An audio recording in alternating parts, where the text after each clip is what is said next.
አሃዱ አምላክ አሜን። እግዚአብሔር የሚወዳችሁ እግዚአብሔርን የምትወዱ የእግዚአብሔር ቤተሰቦች የንጽሕተ ንጹሐን የቅድስተ ቅዱሳን የድንግል ማርያም የአስራት ልጆች የቅዱስ ገብርኤል የቅዱስ ሚካኤል ወዳጆች በዚህ በቅድስናው ስፍራ የተገኛችሁ ሁላችሁም እንደምን አደራችሁ? እንደምን ቆያችሁ? አሜን። ምስጋና የባህሪው የሆነ የምስጋና ባለቤት አምላካችንና መድኃኒታችን ኢየሱስ ክርስቶስ በፍጥረታቱ ሁሉ አንደበት ስሙ ለዘላለም ዛሬም ዘወትርም የተመሰገነ ይሁን። ንጽሕተ ንጹሐን ቅድስተ ቅዱሳን ድንግል ማርያም ክብር ምስጋና ይድረሳት። ቅዱሳን መላእክት፣ ጻድቃን፣ ሰማዕታት እንደየክብራቸው እንደየማዕረጋቸው ክብር ምስጋና ይድረሳቸው።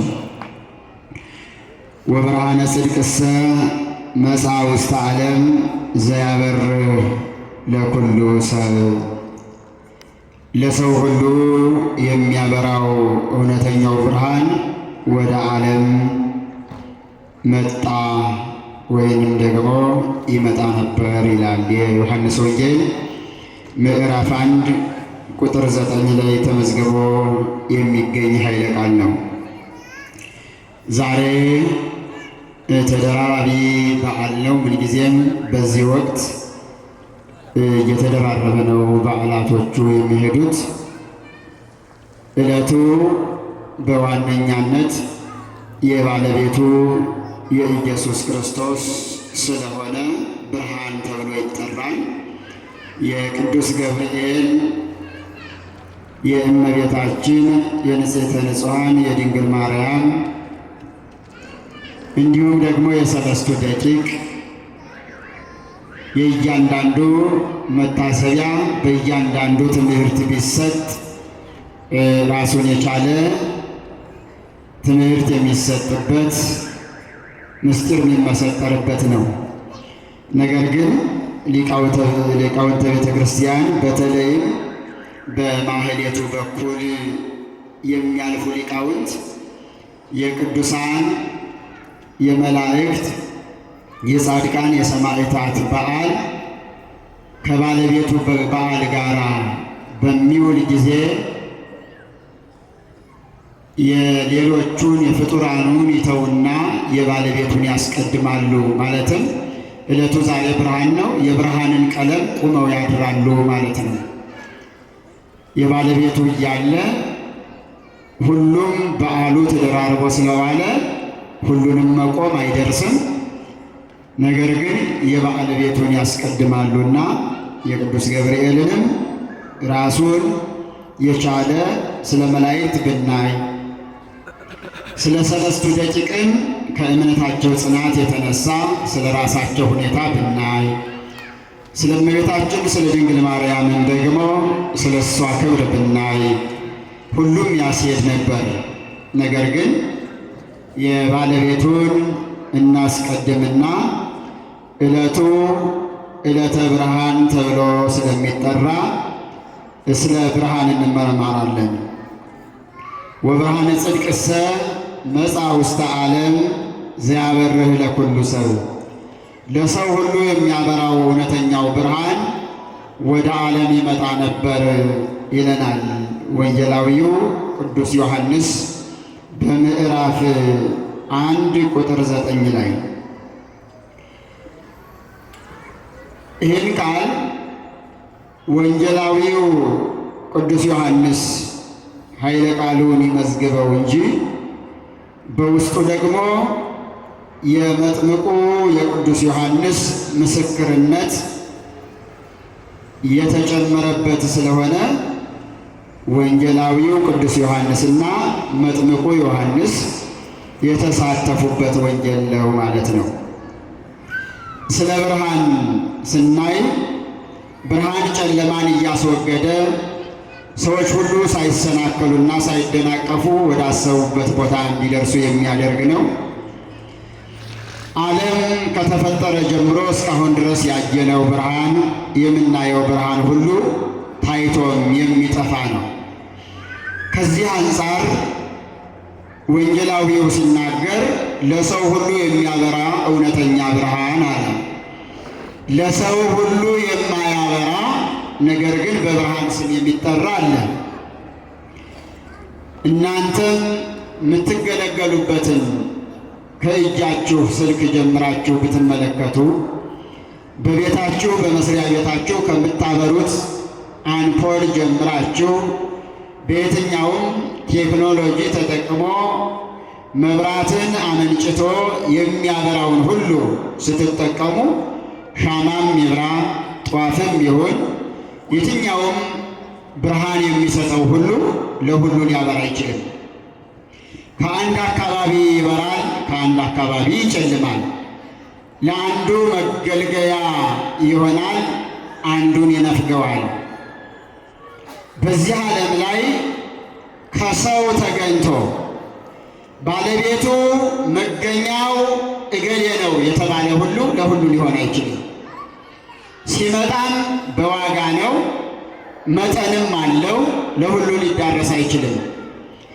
ያም ከሰው ሰው አድልዎ ይደረግበታል። ይህ ብርሃን ግን ከሁሉ የሚለይ ነው።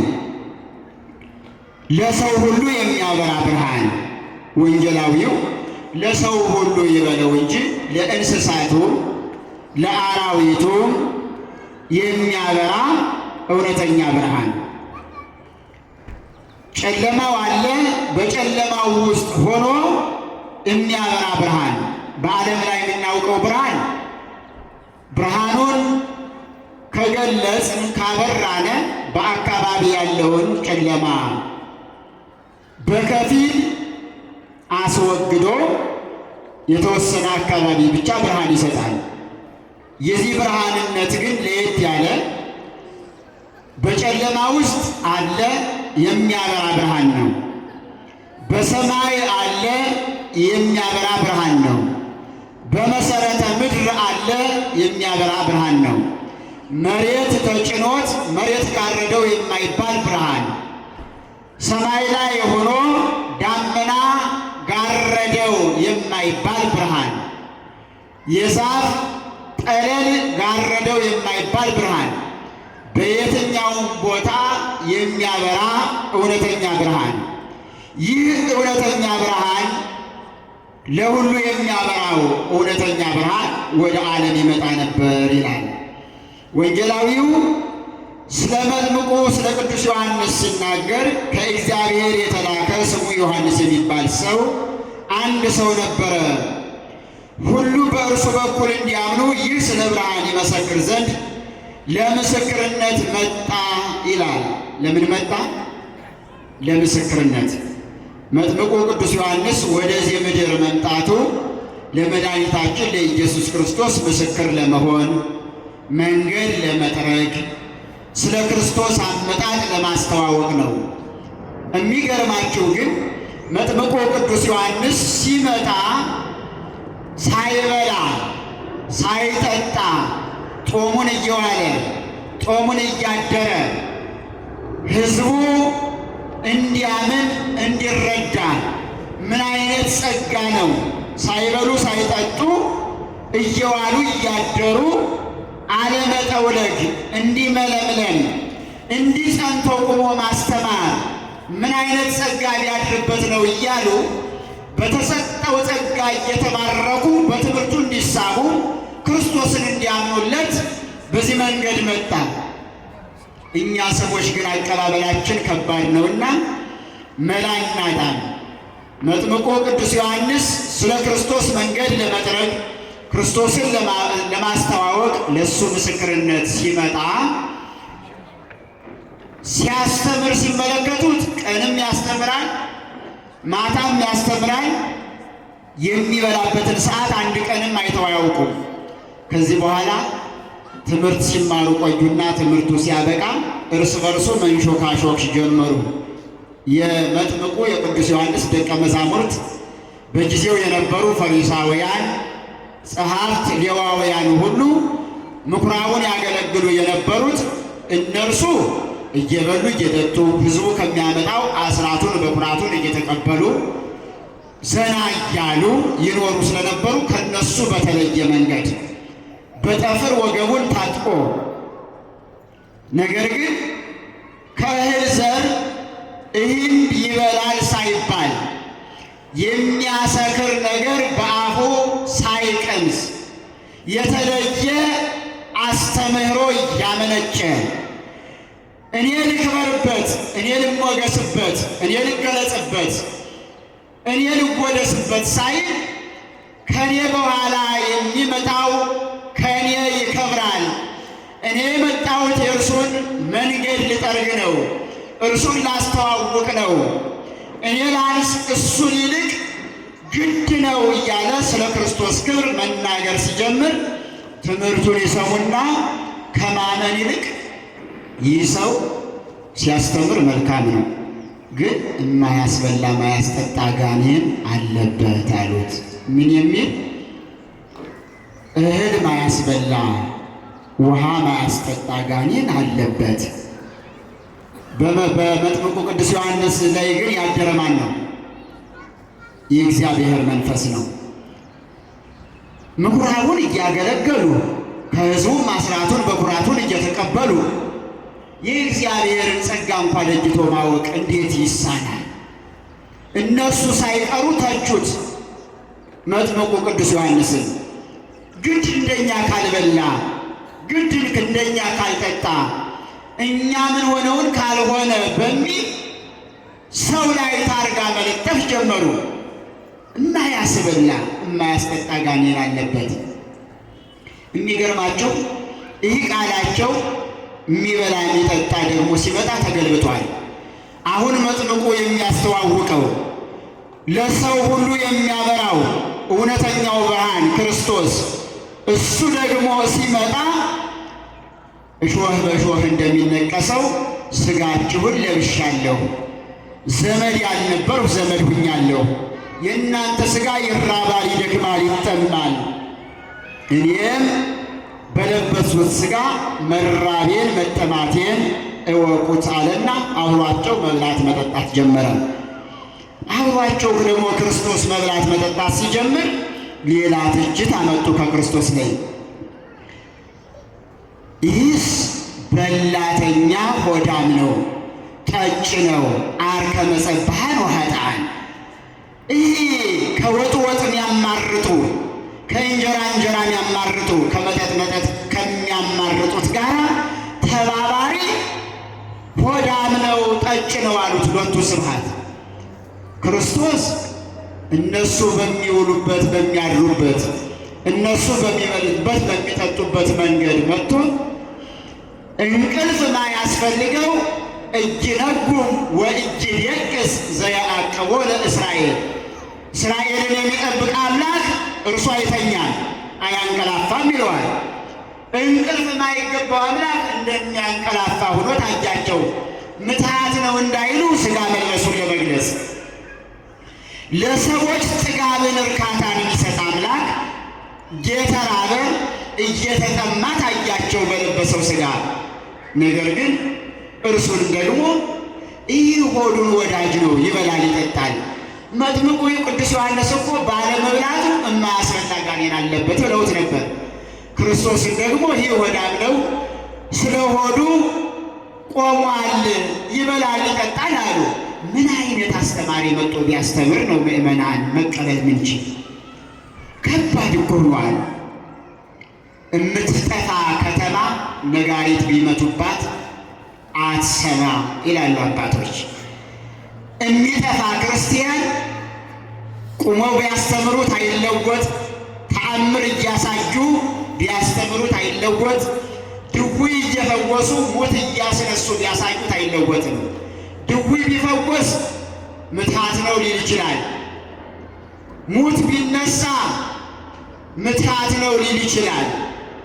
ሐዋርያት አድርገውታል፣ ክርስቶስ አድርጎታል። ክርስቶስ አንድ ሙት ሲያስነሳ እናንተ ከኔ በበላይ ታደርጋላችሁ ብሎ ነበር።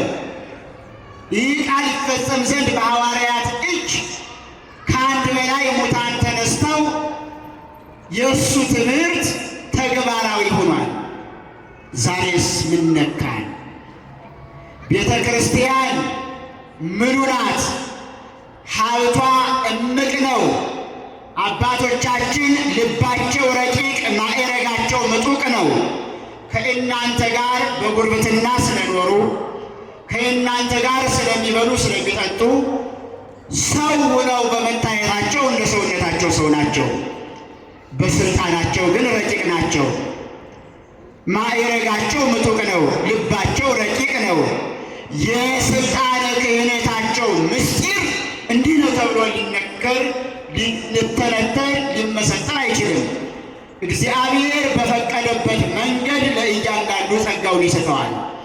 በዚህ መንገድ መጠቀምና መዳን ሲገባል ዓይናችን ጨልሟል፣ ጆሮአችን ተደፍኗል፣ ልባችን ደንድኗል፣ ለመዳን ዘግይተናል። ትምህርት ብቻ ስናስተምር ደሞዛቸውን እንዳይቋረጥ ለእንጀራቸው ሲሉ ያደርቁናል፣ ተሉ አይለቁንም እንባላለን። ደግሞ የታመመ ተፈውሶ የተረሳ ተወስቶ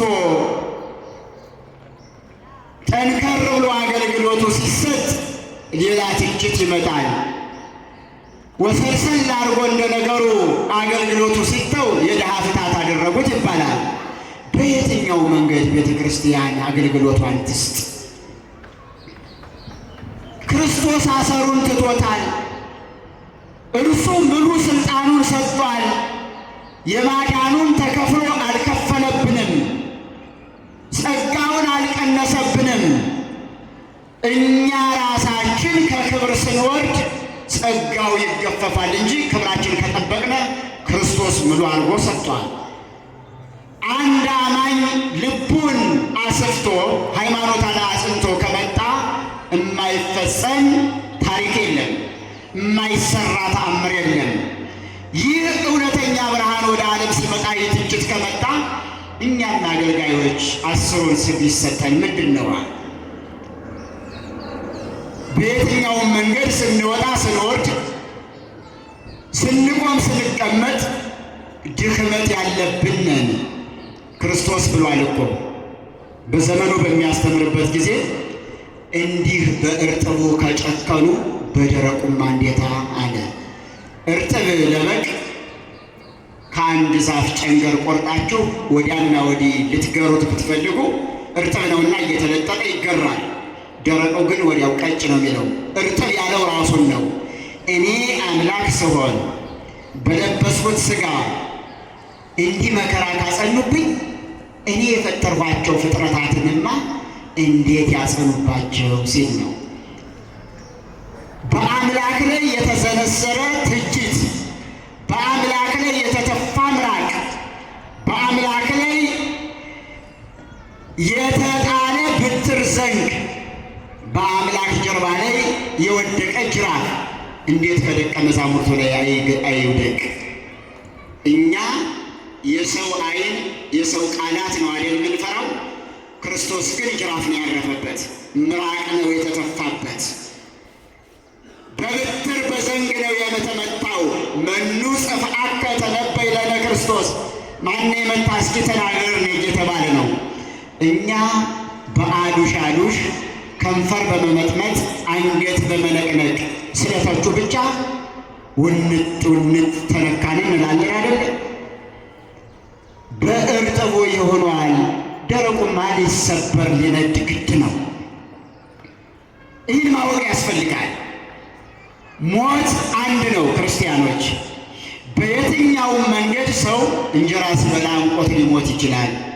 ምራቁ አንቆት ሊሞት ይችላል።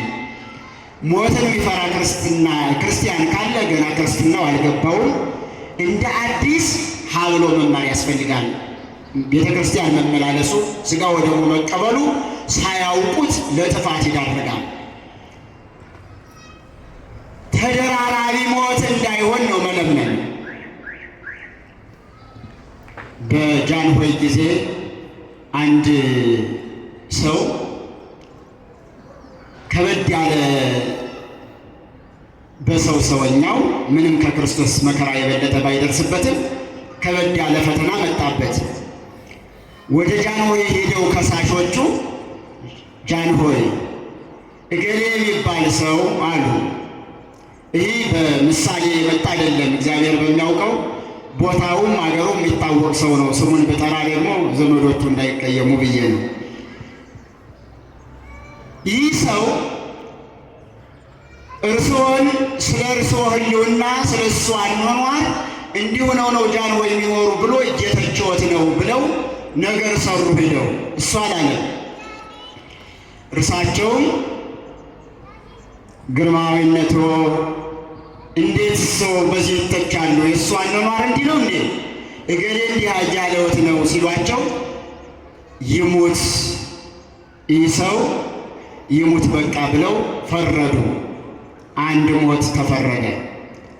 ሌሎኞቹ ደግሞ መጥተው ጃንሆይ ይህ ሰው ይሙት በቃ ተፈርዶበታል፣ ያ ቅጣት ባለመፈጸሙ ጊዜው እየተራዘመ በመሄዱ አሁን ደግሞ ስለ ሥርዓተ መንግሥትዎ መተቸት ጀምሯል ብለው አሳማኝ ቃል አድርገው አሳምረው አመጡ። ይሙት በቃ አሉ። ስንት ሞት መጣ? 2 ሞት። ሶስተኛ ደግሞ ሌላ ነገረ ሰሪ መጣ። ጃንሆይ ይህ ሰው ሕዝቡን ያሰስታል፣ ሕዝቡን ያደናግራል። ሕዝቡ ከሚሳሳት ከሚደናገር ፍርድ ይስጡ ተባሉ። ይሙት በቃ አሉ። ስንት ሞት ተፈረደ? 3 ሞት። ሌሎቹ መጡ በመጨረሻና ይህ ሰው እርስዎን ይተቻል፣ ሥርዓተ መንግሥትዎን ይተቻል፣ ሕዝቡን ያሰስታል እንጂ የራሱ ሕይወትም አስጸያፊ ነው። በዚህ ሁኔታ ነው የሚኖር ነው። አዎ ይሙት በቃ። ስንት ሞት ተፈረደ? 4 ሞት። በቃ ይሙት ተብሎ ዘመቻ ተሄደና ታድኖ ሊገደል ሲሄድ ጠፋ። የግድ ንጉሥ ነውና ከንጉሥ የሚያመልጥ ስለሌለ ተፈልጎ ተገኘ። ከመግደላችሁ በፊት እስቲ ያምጡልኝ ምጠይቀው ነኝ አሉ። ወደ ጃንሆይ ቀረበ። አንተ ሰው ይህን አይነት ክስ ቀርቧል፣ በአራቱ ሁሉ ፍርድ ተሰጥቷል፣ ስለ አንተ ምን ትላለህ አሉት። ግርማዊነቶ በጣም አመሰግናለሁ ይህን ዕድል ስለሰጡ። እኔ እኮ አልሞትም አላልኩም፣ እሱ የወሰኑትን ተቀብያለሁ። ግን እኔ ሰውየው አንድ ነኝ። ስንት ነኝ አለ? አንድ ነኝ። አንድ ጊዜ ነው የምሞት። 4 ሞት አይገባኝም። ስንት ሞት አይገባኝም? ትክክል ነው አይደለም? ትክክል ነው። ሞቱን ተቀብያለሁ። ሰውየው አንድ ነኝ። አንዴ ከተገደልኩ ለእነሱ ብዬ እንዴት ተመላልሼ 4 ጊዜ ልሙት? አንዴ ግን እኔ ወስኛለሁ፣ እቀበላለሁ የግርማዊነትዎትን ትእዛዝ፣ አንዴ ልሙት አላቸው። ይህ ሰውማ እኛ ሳናውቅ ከእኛ በላይ ሆኗል፣ በልጦናል አሉና እድሜ ጨመሩለት። በነፃ ተለቀቀ። ክብር ለእግዚአብሔር ይሁን። በነፃ ምን ልላችሁ ፈልጌ ነው? ሞት ላይ ቀር ሰቀቀን እውነቱን ተናግሮ እውነቱን መስክሮ ለእውነት ኑሮ የሚመጣውን መቀበል ከአንድ ክርስቲያን ያስፈልጋል፣ ይጠበቃል። ዘወትር ወደ ቤተ እግዚአብሔር መመላለስ፣ በእግር መመላለስ ዋጋ የለውም። ራሳችንን በየትም ይሁን በየትም እንቅፋትም ይምጣል፣ መኪናም ይግጨን፣ ሞት አይቀርም። አንድ ሞት እንዳለ እንመን። ኢትፍርህዎ ለሞት፣ ሞትን አትፍሩት። አላ ፍርህዎ ለኃጢአት፣ ኃጢአትን ግን ፍሩት። ክርስቲያን ነው። ሁለተኛ ሞት ላለመሞት እንታገል። አንዱን ሞት ግን አንድ ነን እንቀበል። አምነን ብንሄድ ከክርስቶስ ጋር እኮ ነው የምንኖረው። የትም አለ የትም ሞት ወደ እኛ ሳይጠጋ ክርስቶስን ማየት አይቻልም። እንዲህ ቁጭ እንዳለ በወንበራችን በክብር ወደ ክርስቶስ መገናኘት አይቻልም። የተሰወሩን ዕዝራና ኤልያስ እና ሄኖክ እንኳን ሞተው ነው እንደገና ወደ ክርስቶስ የሚሄዱት። ዛሬ በሕይወት ያሉት በስውር በብሔረ ሕያዋን ያሉት ሺህ ዓመት እየሞሉ ታድሰው የሚኖሩት ክርስቶስን ያገኙት ከክርስቶስ ጋር የሚኖሩት ሞተው ነው። ያለ ሞት ክርስቶስን ማግኘት አይቻልም። ትክክለኛ ክርስቲያን ክርስቶስን የሚናፍቅ መንግሥተ ሰማያትን የሚናፍቅ ሞትን ሊፈራ አይችልም። ስለዚህ እውነተኛው ብርሃን ወደዚህ ዓለም ሲመጣ ሞትን ቀምሶ ሕይወት አድርጎ ሊሰጠን መሆኑን ማወቅ መረዳት ያስፈልጋል። ይህ ብርሃን ነቢያት ይፈልጉት የነበረ ይሹት የነበረ ወደዚህ ዓለም እንዲመጣ ይናፍቁት የነበረ ብርሃን ነው። ሌላው ብርሃን ሁሉ ታይቶ የሚጠፋ ብርሃን ስለሆነ ቅዱስ ዳዊት ይህንን ይመጣ ዘንድ ይጠባበቀው ስለነበረ ብርሃንህንና እውነት ግን ላክልን እያለ ይለምን ነበረ። ሌላ ብርሃን አጥቶ አይደለም ዳዊት ይህን ጥያቄ የጠየቀው። በመዝሙር 42 ቁጥር 3 ላይ ስትመለከቱ እውነተኛ ብርሃን በምድር ላይ ጠፍቷል። ብርሃን በብዙ ትርጉም ይሰጣል። ቅዱሳን ብርሃን ተብለው ይጠራሉ። ቅዱሳን መላእክት፣ ጻድቃን ብርሃን ተብለው ይጠራሉ። በመልካም ሥራ የተሰማሩ ሁሉ ብርሃን ተብለው ይጠራሉ። ሁሉም ግን ሕጸጽ አለበት። ከመላእክት ወገን ሳጥናኤል ክዷል። ከቅዱሳንም ወገን እስከ ፍጻሜ ያልቆዩ አሉ። በዚህን ጊዜ በደለ ያልተባለ በአንደበቱ ላይ ስህተት ያልተአየበት ይገብረ ኃጢአተ ወኢተረክበ ሐሰት ውስተ አፉሁ ኃጢአት አልሰራም በአንደበቱ ስህተት አልተገኘበትም የተባለ እውነተኛው ብርሃን ክርስቶስ ነው። በጨለማ ውስጥ ሆኖ የሚያበራ እውነተኛ ብርሃን ሕዝብ ዘይነብር ውስተ ጽልመት ርእየ ብርሃነ አብየ በማቴዎስ ወንጌል ምዕራፍ 4 ቁጥር 16 በጨለማ የተቀመጠ ሕዝብ ብርሃን አየ። በምን የተቀመጠ ሕዝብ? በጨለማ። ክርስቶስ ሲመጣ በጨለማም ሆኖ ከክርስቶስ ጋር የሆነ ሕዝብ በብርሃን ነው። እኛ አሁን ይኸው ቀን ነው ያለ ነው። ሲመሽ መሸ ብለን ወደ ቤት እንገባለን አይደል? ከክርስቶስ ጋር ከሆነ ግን ምሸቱም ቀኑም አይታወቅም ለኛ። ማንኗራችን፣ ህልውናችን፣ ሐሳባችን፣ ቃላችን፣ ተግባራችን መልካም ከሆነ ክርስቶስ በመካከል አለ። ክርስቶስ በእኛ ዘንድ በመካከል ካለ ደግሞ ሁልጊዜም ብርሃን ነው ማለት ነው። ይህን ነው መናፈቅ የምንችለው። በዚህ ሳምንት በሰፊው ስንመማረው ስለሚሰነበት በየንግሱም ስለምትሄዱ ዘማሪውም መጀመሪያ ስላልዘመረ ሰፋ ያለ ዝማሬ ስለሚኖር ትምህርቴን ከዚህ ጠቀልላለሁ። ወብርሃነ ጽድቅሰ መጻ ውስተ ዓለም እውነተኛው ለሰው ሁሉ የሚያበራው ብርሃን ወደ ዓለም ይመጣ ነበረ ብለን አንስተናል። ርዕሱን አነሳሁ እንጂ ወደ ሌላ አልሄድኩም። ሰዓቱን የግድ መቆጠብ ስላለብኝ ነው። ሳምንቱን ሙሉ ስለ ብርሃን ነው የምንመማረው። በሰፊው በሌላ ጊዜ በሳምንቱ ሙሉ በሚያስተምሩ መምህራን በሰፊው ትምህርቱ ይሰጣል። በብርሃን ተመላልሰን በብርሃን ኑረን ለብርሃን የሚያበቃ ስራ ሰርተን ለመንግስቱ እንድንበቃ እግዚአብሔር ይርዳን። ያስተማረን የመከረን ልዑለ ባሕርይ እግዚአብሔር የተመሰገነ ይሁን። ይቆየ